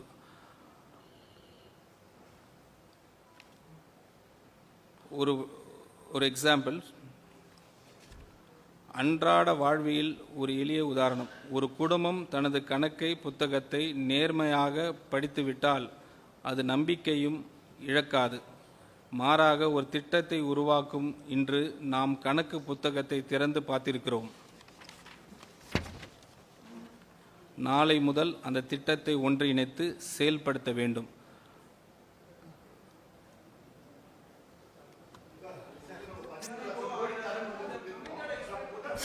தமிழ்நாட்டினுடைய கடன் 10 லட்சம் கோடியாக இருக்கக்கூடிய நிலையில மகளிர் உரிமை தொகைக்காக எவ்வளவு செலவினங்களை பண்ணலாம்? ஒன்று செய்யலாமா? ஒரு நிமிஷம், எல்லாரும் அமைதியா இருங்க, கொஞ்சம் அமைதியா இருங்க. ஒன்று செய்யலாம். இப்போ எல்லாரும் சைமல்டேனியஸாக பேசினா ஒன்று சரி வராது.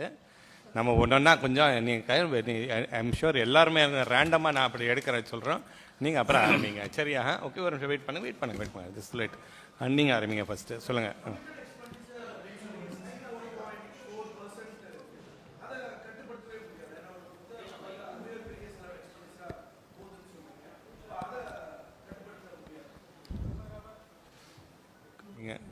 நீங்கள் சொல்கிறீங்களா? சொல்லுங்கள். கமிட்டட் எக்ஸ்பெண்டிச்சர் என்றால் 3 காம்பனண்ட். இது வந்து இன்டர்ஸ்டேட் மற்ற ஸ்டேட்ஸோட கம்பேர் பண்ணுறதுக்காக இந்த டேர்ம் கமிட்டட் எக்ஸ்பெண்டிச்சர்னு வந்து காமனாக யூஸ் பண்ணுற இது.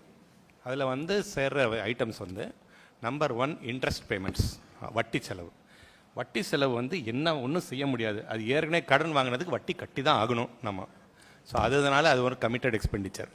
அது தவிர நம்ம ஏற்கனவே கவர்மெண்ட்டில் இருக்கிற கவர்மெண்ட் சர்வெண்ட்ஸு அவங்க எல்லாருக்கும் கொடுக்குற சேலரிஸ் அண்ட் பென்ஷன்ஸ், போத்து அவங்களுக்கு சம்பளமும் அதோட பென்ஷன்ஸும் ரெண்டும், அதுவும் இந்த 3 ஐட்டமை சேர்த்து தான் கமிட்டட் எக்ஸ்பெண்டிச்சர்னு சொல்ல அளிக்கிறாங்க. அது வந்து நம்மதில் வந்து 100 ரூபா வருவாய் இருந்ததுன்னா அதில் வந்து 64 ரூபா 64.4 ருபீஸ் வந்து அது வந்து இந்த 3 ஐட்டமுக்கு மட்டுமே அது வந்து செலவாகிறது.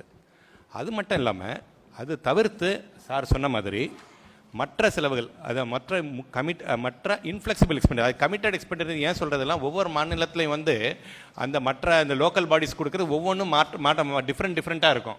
நம்ம மாநிலத்தில் வந்து 1% கொடுக்குறோம், இன்னொரு மாநிலத்தில் வேறு மாதிரி. அது கம்பேர் பண்ணுறதுக்கு அது காமன் வேர்ட்ஸ் யூஸ் பண்ணாதனால அதுவும் கமிட்டட் எக்ஸ்பெண்டிச்சர் தான் இனவே இன்ஃப்ளெக்சிபிள். இப்போ நம்ம வந்து லோக்கல் பாடிஸ், அதாவது முனிசிபாலிட்டிஸுக்கு, ஊராட்சி ஒன்றியங்களுக்கு, ஊராட்சிகளுக்கு அதுக்கு நிதி பகிர்வு செய்வது வந்து நம்ம சட்டப்படி நம்ம பகிர்வு செய்கிறோம். அதுவும் வந்து 23 ரூபாய், அது ஒரு இன்னொன்று. சரி, ஸோ இது 2 சேர்த்துனா 87 ரூபாய் எடுத்து. ஆனால் வந்து நம்ம மொத்த செலவு பார்க்க போனீங்கன்னா அந்த 100 ரூபா வரவுக்கு மொத்த செலவு பார்த்தீங்கன்னா 145 ரூபாய் மொத்த செலவாகுதுங்க. அதாவது ஒவ்வொரு 100 ரூபாய்க்கும் 45 ரூபா பற்றாக்குறை இருக்குது. இதில் இந்த இதில் கணக்கு பார்த்தீங்கன்னா இதில் வந்து நீங்கள் 64 ரூபா, அதுக்கப்புறம் வந்து 23 ரூபாய், இது மொத்தம் 87 ரூபாய் எடுத்து, அது தவிர்த்து மற்ற நலத்திட்டங்கள் அது எந்த திட்டம் இது வந்து செலவு வந்து நல்லதா சரியில்லைன்னு யாருமே சொல்லலை. எல்லாம் நலத்திட்டங்கள் தான் நாங்கள் சொல்கிறோம். நலத்திட்டங்கள் மற்ற சப்சிடிஸு இதெல்லாம் வந்து நலத்திட்டங்களுக்கு எல்லாம் சேர்த்து பார்த்தீங்கன்னா ஒரு சப்சிடிஸு மற்ற ஸ்கீம்ஸ் மற்ற எல்லா ஸ்கீம்ஸ் எல்லா கணக்கு எடுத்தாலும் 27 ரூபா செலவாது. அது தவிர்த்து வந்து இன்னொரு 18 ரூபாய், சாரி 28 ரூபாயில் 40 ரூபா செலவாது. அப்போ 127 ரூபாய் எடுத்து இன்னொரு 18 ரூபாய் வந்து நம்ம வந்து இதுக்கெல்லாம் செலவு பண்ணுறோம். மூலதன செலவுகள், ரோடு போடுறது, பில்டிங் கட்டுறது, இது எல்லாத்துக்கும் வந்து இன்னொரு 18 ரூபாய் செலவு பண்ணுறோம். ஆக மொத்தம் 145 ரூபாய். ஸோ ஒரு 100 ரூபாய் வரவில் வந்து நமக்கு வந்து கட்டாயமாக செலவு பண்ணக்கூடிய செலவு பார்க்க போனீங்கன்னா 64 ரூபாவும் 23 ரூபாவும் சேர்த்து 87 ரூபா கட்டாயமாக செலவு பண்ணியே ஆகணும். அது நம்ம அதை கையை வைக்க முடியாத நிலைமை இருக்குது. அது எப்படி சரி கட்டுறதுன்னு உடனே கேட்பீங்க. கேட்டுங்களா? அது சரி கட்டுறதுக்கு வழி என்னென்னா, நம்பர் 1 வரவை கூட்டணும், அதிகப்படுத்தணும். வரி நம்ம டிபார்ட்மெண்ட் இது பார்க்க போனால் நமக்கு வரதெல்லாம் வந்து கமர்ஷியல் டாக்ஸஸ், அதாவது வரி வருவாய், நம்ம வரி டிபார்ட்மெண்ட்டு, ஜிஎஸ்டி, அதுக்கப்புறம் வந்து மற்ற பெட்ரோல் டீசல்லேருந்து வர டேக்ஸ், வேட்டு, அப்புறம் ஸ்டாம்ப்ஸ் ரெஜிஸ்ட்ரேஷனு, அதுக்கப்புறம் வந்து மோட்டார் வெஹிக்கிள் டேக்ஸு, இது எல்லாம் டேக்ஸஸில் வந்து நமக்கு வரி வருவாய் வருது. அதில் வந்து அந்த வரி வருவாயை வந்து நம்ம அதிகப்படுத்துறது முக்கியம். அது வந்து அதில் தான் இப்போ நாங்கள் கம்ப்ளீட்டாக ஃபோக்கஸ் பண்ணுறதே வந்து அதில் வந்த எஃபிஷியன்சி, கலெக்ஷன் எஃபிஷியன்சியை நாங்கள் வந்து அது இன்க்ரீஸ் பண்ணுறதுல நடவடிக்கை எடுத்துகிட்டு வருகிறோம். சார் இந்த கடன்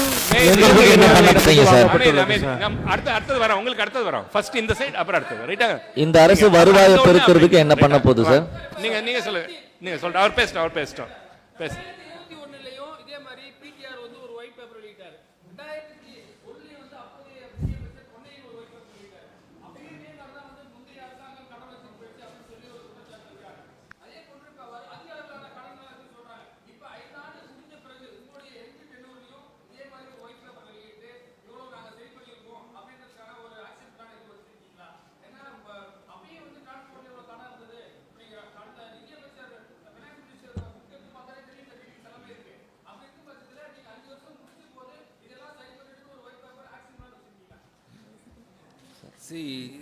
இந்த இப்போ நாங்கள் அனௌன்ஸ் பண்ணது வந்து just facts, what is available இந்த datas the CAG and RBI. அந்த அடிப்படையில் தான் நாங்கள் 2021 25, 26 வரைக்கும் ப்ரீ ஆக்சுவல் வரைக்கும் அனௌன்ஸ் பண்ணிட்டோம். பட் இதுக்கு ஃபிக்ஸிங் சொல்யூஷன் தான் இப்போது ஹானரபிள் சீஃப் மினிஸ்டர் எங்களுக்கு அட்வைஸ் கொடுத்துருக்குறாங்க. அதுக்கு வந்து க்ளீன், கரப்ஷன் ஃப்ரீ கவர்மெண்ட், இது வந்து ரொம்ப முக்கியமான விஷயம். எங்கள் கவர்மெண்ட் ஃபஸ்ட்டு மோட்டோவே அதுதான் ஹானரபிள் சீஃப் மினிஸ்டர் எங்களுக்கு அனௌன்ஸ் பண்ணது. So with this and revenue மொபைலைசேஷனில் கண்டிப்பாக அதை நாங்கள் கான்சன்ட்ரேட் பண்ணுவோம். And corruption free, expenditure efficiency, அது வந்து நாங்கள் கான்சன்ட்ரேட் பண்ணுறதுனால கண்டிப்பாக பிஎஸ்யூ ரிஃபார்ம்ஸ் பண்ண போகிறோம். எங்களுக்கு கான்ஃபிடண்ட்டாக இருக்குது because the chief minister always says be confident சொல்லுவாங்க. அதனால் we are very confident this is going to change. As what has happened in the last mandate given by the people of Tamil Nadu, definitely we feel that there is a huge change going to happen with one word, corruption free government and revenue mobilization இருக்கட்டும் and administrative efficiency. கண்டிப்பா அது நடக்கும். இந்த 10 லட்சம் கோடி ரூபாய் எந்தெந்த நிறுவனங்கள் வாங்கப்பட்டிருக்கு? கூடிய வட்டி விகிதம் எவ்வளவு sir? Sir, public sector undertakings. Sir. No, wait. Please wait, relax. One by one we'll start do, right? Okay, we'll give time, enough time. We'll spend another 15 minutes. கொஞ்சம் இருங்க, கொஞ்சம் அமைதியா, first அமைதியா இருந்தா தான் we can move forward. Sir, just adding to one question. Wait. Sir, you compared. No, there are others waiting. Please wait. Sir 10 லட்சம் கோடி ரூபாய் கடன் எந்தெந்த நிறுவனங்களிடமிருந்து வாங்கப்பட்டிருக்கு சார்?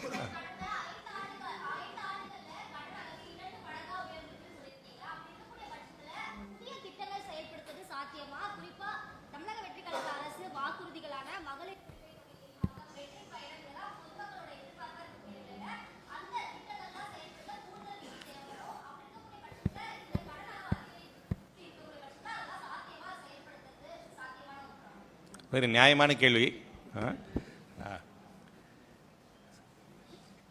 தி பொசிஷன் நீங்கள் பார்த்தீங்க. Let explain the position. And ஆரம்பத்தில் let us make it one thing absolutely clear. இந்த exercise is not to pinpoint at any previous regime. Let us be very clear about this point. ரைட்டுங்களா? Just position about what is the current position. Okay, இது மட்டும் இல்லை, sir சொன்ன மாதிரி ஏற்கனவே we are referring it to last 10-15 years. அவர் சொன்ன மாதிரி இது வந்து அந்த டைமில் ஒரு ஒயிட் பேப்பர் இருந்தது, அதுக்கப்புறம் white paper. Yes, 2021-22 white paper பண்ண போதும் position what was brought was correct. We are not saying it was a wrong position. அப்பவும் situation was bad. Now the situation is worse. That is the limited point. Its position is today, position is worse. And position is worsening. Now we have to correct it. ரைட்டுங்களா? அது correct பண்ணுறதுக்கு வந்து it is not going to be easy. Let us be very clear. அதையும் நம்ம ஸ்பெசிஃபிக்காக sir வந்து point out பண்ணாங்க. It is not going to be easy. It is like having a disease. ஏற்கனவே சார் சொன்ன மாதிரி ஒரு டிசீஸ் நம்மகிட்ட இருந்ததுன்னா அது ஒரு ஹாஸ்பிட்டல் விசிட்டில் உடனே அது சரியாகணும்னு நம்ம எதிர்பார்க்க முடியாது. It is going to take time. Revenue நம்ம என்ன பண்ண, ப்ளீஸ் ஆல்சோ நோட் தட் இப்போ லாஸ்ட் 1 monthல வந்து many schemes have been notified also. Many promises are being notified also. Government cannot, no government, irrespective of which government is there, no government can sit quietly and do nothing. Let's be very clear. Every government has to deliver on its promises. We are committed as from finance department, as a finance secretary, my role is to find resources and find ways of meeting the promises made by the government. Irrespective of which government I am the finance secretary, that is our duty to do that. We are working on providing the necessary resources. Let me finish. Right? Okay. So that is the direction in which we are moving. It will take time. Please also note that in the idhula namak point out which we pointed out was the committed mattam illama ஏற்கனவே existing schemes business as usual scenario. அதாவது interim பட்ஜெட்னு ஒன்று நம்ம issue already publish பண்ணியிருக்கேன். அதில் வந்து it is a document, it is a budget with assumption of business as usual scenario. அதனால் என்ன அர்த்தம்னா புதிய வரிகள், புதிய ரெவென்யூ கலெக்ஷன் மெக்கானிசம் எதுவும் போடக்கூடாது. உங்களுக்கு தெரியும். அதே போன்று இருக்கிற திட்டங்கள், இருக்கிற செலவு டைப் ஆஃப் செலவுகளை அப்படியே தொடர்ந்து கண்டினியூ பண்ணுற அசம்ஷனில் தான் பிஸ்னஸ் ஆஸ் யூஷுவல் சினாரியோலாம் ப்ரிப்பேர் பண்ணுற பட்ஜெட் தான் வந்து இன்ட்ரீம் பட்ஜெட். அந்த இன்ட்ரீம் பட்ஜெட்டில் ஏற்கனவே பற்றாக்குறை 1.2 lakh crores இருந்திருக்கு. அதுக்கு மேலே we have noticed that there are some important elements which have to be added. பார்க்க போனால் 1.56, 1.75 crores just to continue existing schemes. So அதுக்கு வந்து இன்க்ரீஸ் பண்ணுற, அதுக்கு வந்து தி ஃபிஸ்கல் டெபிசிட் வந்து அதை வந்து ஃபண்டிங் பண்ணுறது வந்து கடன்கள் வாங்கி தான் நம்ம பண்ணுறோம். அந்த கடன்கள் வாங்குறது கூட ஸ்டேட் கவர்மெண்ட் வந்து, மாநில அரசு வந்து நினைச்சபடி போய் கடன் வந்து வாங்க முடியாது. அதுக்கு வந்து உச்ச வரம்பு வந்து அரசு அமைப்பு சட்டத்துக்கு கீழ் வந்து அதுக்கு ஒரு உச்ச வரம்பு வந்து சென்ட்ரல் யூனியன் கவர்மெண்ட், ஒன்றிய அரசு வந்து ஃபிக்ஸ் பண்ணுறதுக்கு அவங்க தான் ஃபிக்ஸ் பண்ணுறாங்க. அதுபடி பார்க்க போனீங்கன்னா அது வந்து 1.14 lakh crores இந்த வருஷத்துக்கு ஃபிக்ஸ் பண்ணியிருக்காங்க. ஸோ அதிலே ஏற்கனவே ஃபிஸ்கல் டெபிசிட் 121லேருந்து 1.14 lakhs. அது நாங்கள் ஒயிட் பேப்பரில் தெளிவாக எடுத்து சொல்லியிருக்கோம். அது ஒயிட் பேப்பர் நீங்கள் பார்க்கும்போது பாருங்கள். பட் ஓவரால் உங்கள் டைம் கன்சிடர் பண்ணி இந்த ஃபிகர்ஸ் ஃபுல்லாக நான் சொல்ல முடியாது. அதை நீங்கள் ஒயிட் பேப்பரை படிக்கும்போது உங்களுக்கு தெரியும். But the limited point is that there is still a deficit for existing schemes alone. The only way we can control this, that good schemes cannot be closed. That also the government வந்து clearly சொன்னாங்க, there's no good schemes cannot be closed. நம்ம வந்து welfare, we are working on the welfare of the people. ரைட்டுங்களா? We cannot close any good schemes just like that. So the only way which we can way forward is to find ways of raising additional resources by reducing the kind of leakages that have happened in many revenues, which is an open secret. I don't have to point out. So that is where we are working on, and we are trying to improve the revenues. Sir, கேள்வி மினிஸ்டருக்கு sir. கேள்வி மினிஸ்டருக்கு sir. Minister sir. See, there are, how long it will take, you are saying? Yes. Sir, Tamil Nadu பொறுத்தவரை 2 பெரிய மாநிலம், ஆனா நிதி நெருக்கடி இருக்குதுன்னு எப்படி ஆட்சி காலத்துல எந்த திட்டத்துக்கு தேவையில்லாத ஒரு நிதி, அதுதான் சொல்றேன். எந்த திட்டமோ இப்பதான் நான் உங்கள்கிட்ட சொன்னேன், எந்த திட்டமோ எனி ஸ்கீம் நீங்க பதில் சொல்லிருக்கீங்க சார். இல்ல எந்த திட்டத்துக்கு நீங்க என்ன சொல்றீங்க, எந்த திட்டமோ தேவையில்லாம இருக்குது, that is not the point at all. Welfare is Tamil Nadu's எல்லா pride. welfare scheme it's our Nidhi- right. Nidhi is pride. No. நீங்க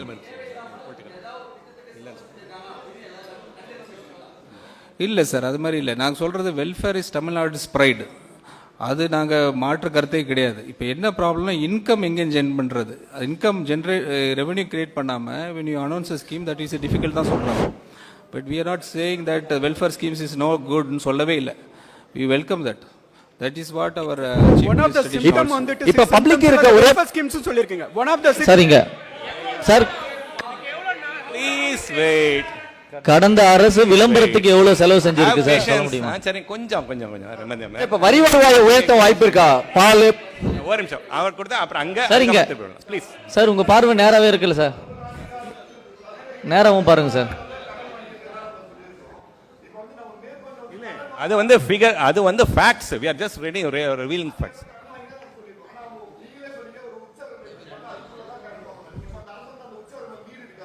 அதான் அமெண்ட்மெண்ட் பண்ணிட்டு இருக்காங்களே சார். அது அந்த உச்சவரம் நீங்க சொல்ற வந்து ஆக்ட் படி, அதாவது 2 டைப் ஆஃப் உச்சவரம்பு இருக்குங்க. ஒன்று வந்து உச்சவரம்பு வந்து ஆக்ட்ல ஃபிஸ்கல் FRBM ஆக்ட், அதாவது fiscal responsibility management, FRB budget management act. அந்த ஆக்ட்ல வந்து நமக்கு வந்து ஃபிஸ்கல் டெபிசிட் 3% மேலே இருக்கக்கூடாதுன்னு நம்மளோட அதுதான் ஐடியல். 3% மேலே ஏறுறது இட் இஸ் நாட் குட். அது அன்ஃபார்ச்சுனேட்லி அது 3% மேலே not now for quite some time இருந்துட்டு வருது. There's no, as I said, there's nothing to blame anybody. இருந்துட்டு வருது, ரைட்டுங்களா? இது கவர்மெண்ட் ஆஃப் இந்தியா பர்மிஷன் வாங்கி தான் every borrowing can be done. So government permission இல்லாமல் எந்த பாரோயிங்கும் செய்யப்படவும் இல்லை, செய்யப்படவும் முடியாது. ஸோ அந்த உச்சவரம்புக்கு உள்ள தான் இருக்குது. No denial about that fact also. But the fact remains that the loan levels are very high for us, and that is all that has been pointed out. It is not to say that it has crossed the lower level beyond what government of India has allowed out. Revenue பெருக்கக்கூடிய நிலையில sir நேரா sir கடன் எங்க வாங்கிருக்கீங்க? Sidi sir இங்க நேரா straight பாருங்க sir. Revenue analyse பண்ணக்கூடிய நிலையில கடந்த சார் சார் இங்க மினிஸ்டர் சார், கடந்த அரசு விளம்பரத்துக்கு எவ்வளவு செலவு செஞ்சிருக்குன்னு ஏதாவது டீடைல் இருக்கு, அதுல ஏதாவது தெளிவு கிடைக்குமா சார்? வில்சன் சார் இங்க Last 3 questions let's honorable minister ask. வரை இல்லாத அளவுக்கு உச்சத்தில் இருக்குன்னு சொல்லியிருக்கிறீங்க. அந்த வருவாய் பற்றாக்குறைக்கான அந்த காலக்கெடுவை நீக்கிறதுக்கு எந்த ஒரு திருத்தத்தையும் மேற்கொள்ளாமல் 8 வருஷமா தள்ளி போட்டிருக்காங்கன்னு அமைச்சர் பேசும்போது சொன்னாரு. மீண்டும் சட்டமன்ற கூட்டத்தொடர் கூட போது இந்த முறை அந்த சட்டத்தை தள்ளி போடுறதுக்கு திட்டம் இருக்கா, இல்ல அந்த காலக்கெடுவை நீக்கிறதுக்கான நடவடிக்கையில் எது எடுக்க போறீங்களா? ஒன்று. ரெண்டாவது, உறுதியளிப்பு ஓய்வூதிய திட்டத்தில் ஒவ்வொரு வருஷமும் 5000 கோடி ரூபாய் அதிகமாக செலவாகும்னு நீங்க சொல்லியிருந்தீங்க. ஒவ்வொரு வருஷமும் அது 10% எக்ஸ்ட்ரா ஆகும்னு சொல்லியிருந்தீங்க. புதிய ஆட்சி வந்த பிறகு அந்த திட்டத்தை தொடர்றதா திட்டம் இருக்கா, இல்ல அதுக்கு மாற்று ஏற்பாடுகள் ஏதாவது நடவடிக்கை எடுக்க போறீங்களா? கொஸ்டின் பொறுத்த வரைக்கும் sir, we are very clear that we have just formed the government under the guidance of the Chief Minister, Honorable Chief Minister of Tamil Nadu. So we have analyzed the entire thing what has happened in the past. சொன்ன மாதிரி இது 60 ஆண்டுகள் கடன் சுமைன்றது முதல் தடவை இந்த 5 ஆண்டுகளை வாங்கியிருக்கிறாங்க. we definitely need time. அந்த டைமில் எந்த மாற்றம் கிடையாது. அதில் வந்து கண்டிப்பாக தள்ளி போட்டு தான் ஆகணும். அந்த முதல் கொஸ்டின். ரெண்டாவது கொஸ்டின் என்ன கேட்டீங்க? ரெண்டாவது கொஸ்டின் வந்து தமிழ்நாடு உறுதியளிப்பு ஓய்வூதிய திட்டத்தில் ஒவ்வொரு வருஷமும் 5000 கோடி ரூபாய் அதிகமாகும், அதாவது தமிழ்நாடு அரசுக்கு செலவு வந்து 5000 கோடி அதிகமாகுதுன்னு சொன்னீங்க. அதோட அதுவே ஒவ்வொரு வருஷத்துக்கும் 10% எக்ஸ்ட்ரா ஆகும் அப்படின்னு கணிச்சிருக்கிறதையும் சொன்னீங்க. இப்போ புது கவர்மெண்ட் வந்ததுக்கு அப்புறமும் அந்த உறுதியளிப்பு ஓய்வூதிய திட்டமே தொடருமா, இல்ல பழைய ஓய்வூதிய திட்டம் கொண்டு வரதுக்கு தேர்தல் வாக்குறுதல் சொன்ன மாதிரி பழைய ஓய்வூதிய திட்டம் கொண்டு வருமா, என்ன நடவடிக்கை எடுக்கிறாங்க? டேப்ஸ் we will decide very shortly. அதை நாங்கள் கண்டிப்பாக அதை சீஃப் மினிஸ்டர் கவனத்துக்கு கொண்டு போவோம்.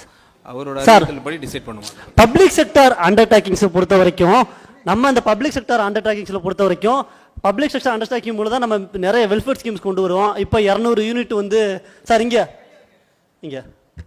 200 யூனிட் மின்சாரம் கொடுத்துட்ருக்கோம், பஸ்ஸில் வந்து நிறைய கொடுத்துட்ருக்கோம். அப்படி நிறைய கொடுக்கும்போது பப்ளிக் செக்டர் அண்டர்டேக்கிங்ஸை வந்து ஒரு லாபத்திலேயோ இந்த நஷ்டம் ஆகாமல் இப்போ இயக்குறதுக்கு வாய்ப்பு இருக்கா? அது ஒன்று சார். ரெண்டாவது கொஸ்டின் வந்து நீங்கள் ஹெல்த் கன்சர்ன் வந்து இப்போ முதியோர்கள் ரொம்ப அதிகமாக இருக்குன்னு சொல்கிறாங்க. அதே ஒரு சைடில் பார்த்தீங்கன்னா கிளைமேட் சேஞ்சிலையும் வந்து நிறைய இம்பேக்ட் ஏற்படுத்திட்டு இருக்கு. இனி வர காலத்தில் நீங்கள் அதில் அதிக அளவு இன்வெஸ்ட்மெண்ட் பண்ண வேண்டி வரும். அந்த இதுக்கு ஏதாவது ஒரு ரோட் மேப் இருக்கா, ஏதாவது பண்ணுங்க. மூணாவது கொஸ்டின் சார், குஜராத்தையும் மகாராஷ்டிரத்தையும் கர்நாடகத்தையும் கம்பேர் பண்ணுறதுக்கு என்ன காரணம்? இது மூணாவது கொஸ்டின். நாலாவது கொஸ்டின், நமக்கு வர வேண்டிய ஜிஎஸ்டியை பொறுத்த வரைக்கும் நமக்கு வந்து ஜிஎஸ்டி ஷேர் வந்து நமக்கு குறைஞ்சிக்கிட்டே இருக்கு. ஜிஎஸ்டி எல்லாமே சென்ட்ரல் கவர்மெண்ட்டுக்கு கொண்டு போயிட்டாங்க. நமக்கு இருக்கிறது நம்ம இருக்கிற இந்த இது கமர்ஷியல் டாக்ஸ் அது மட்டும்தான் இருக்கு, இது இருக்கு. அப்படி வரும்போது நமக்கு ரெவென்யூ இன்க்ரீஸ் பண்றது. சார் ஒரு கொஸ்டின்னா 2 கொஸ்டினா தெரியல, பட் இருந்தாலும் உங்களோட இன்ட்ரெஸ்ட்டை நான் பாராட்டுறேன் சார். இது இந்த இந்த கொரோனா பீரியடை பேஸ் பண்ணி தான் சார் நாங்கள் எடுத்துருக்குறோம். அந்த 2021, 22, 22, 23, 23, 24, 24, 25, 25, 26. ஏன்னா அன்னைக்கு இந்த வேர்ல்டே ஸ்டாப்ட் ஸ்டில்ல வந்துடுச்சு. So it is better. நாங்கள் எல்லா ஸ்டேட்டும் அப்படி தான் அந்த நிலைமையில் இருந்துச்சு. ஸோ அந்த ரீஸ்டார்ட் பண்ணுறதுக்கு அந்த கரெக்டான அந்த ஃபேக்ட்ஸ் எடுக்கிறதுக்கு எங்களுக்கு அந்த பீரியடு தான், அந்த விண்டோவை தான் நாங்கள் செலக்ட் பண்ணணும். அதுதான் உங்களுக்கு ஆன்சர். பட் ரிகார்டிங் நீங்கள் பிஎஸ்யூ அந்த எப்படி நாங்கள் அதை ரிஃபார்ம் பண்ண போகிறோன்னு கேட்குறீங்க. Administrative collapse, what I'm trying to say is man-made disaster தான் இந்த நிலைமைக்கு உள்ள காரணம். ஸோ இந்த அட்மினிஸ்ட்ரேஷன் கொலாப்ஸை வந்து ரிஃபார்மேஷன் ஆஃப் ரெவென்யூ மொபிலைசேஷன் எல்லாம் பண்ணக்கூடிய இடத்துல the chief minister himself, honourable chief minister has directed as.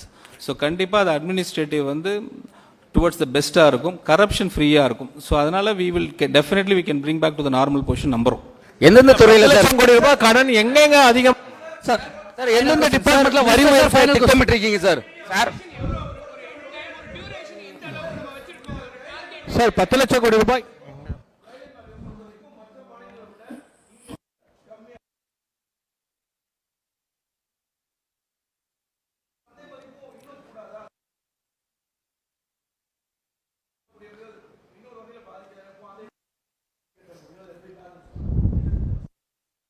Last year what has happened everybody knows. இங்கே இருக்கிறவங்க எல்லாருக்கும் டிரான்ஸ்பரண்ட் தான். இது யாருக்கும் ஒளிவு மறைவே கிடையாது.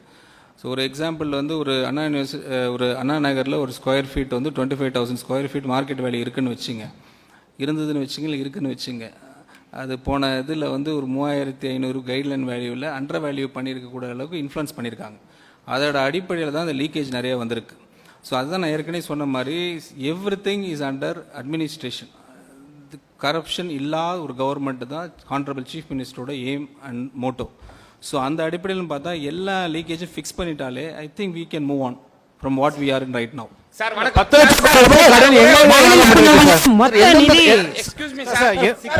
எந்தெந்த துறையில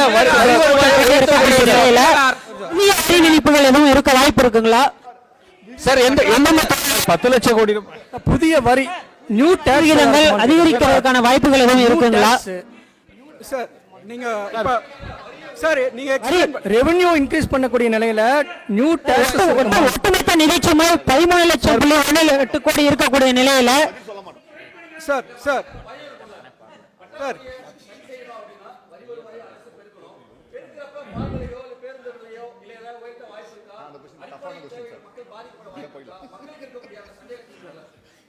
சார் ஆறாவது क्वेश्चन சார். நிறைய டிஸ்ப்ளே பண்ணீங்க, நிறைய factors you compare to Gujarat and other states like Karnataka எல்லாமே. when compared to per capita we are in the forefront. We actually per capita is 4.8. Tamil Nadu is per capita. Gujarat what you have posted is some 3 point something per capita. And socio economic இது பாத்தீங்கன்னா இண்டிகேட்டர்ஸ்லாம் பாத்தீங்கன்னா Tamil Nadu is superior than when you compare to other states. Despite all shortcomings, the previous government have done all these things. ஆனால் வந்து தே as sir சேட்டு வந்து they also complaint with the union கவர்மெண்ட்டோட fund வாங்குறதுக்குலாம் எல்லாம் பண்ணி தான் இருக்காங்க. இருந்தாலும் அவங்க போல் ப்ராமிஸை பண்ணியிருக்கோம் நீங்கள், but you are given a better poll ப்ராமிஸ்ன்னு சொல்லி தான் மக்கள் உங்களுக்கு ஓட்டு போட்டிருக்காங்க.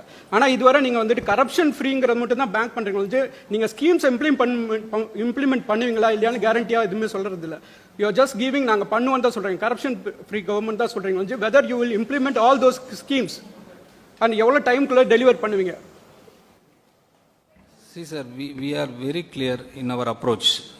Whatever the Honorable Chief Minister has announced, definitely there will be a timeline which will be discussed with the Honorable Chief Minister. We will get back to you. அந்த discussion இருக்கு but Sir. The chief minister himself will announce. Sir minister sir தமிழ்நாட்டினுடைய ஒட்டுமொத்த நிதிச்சுமை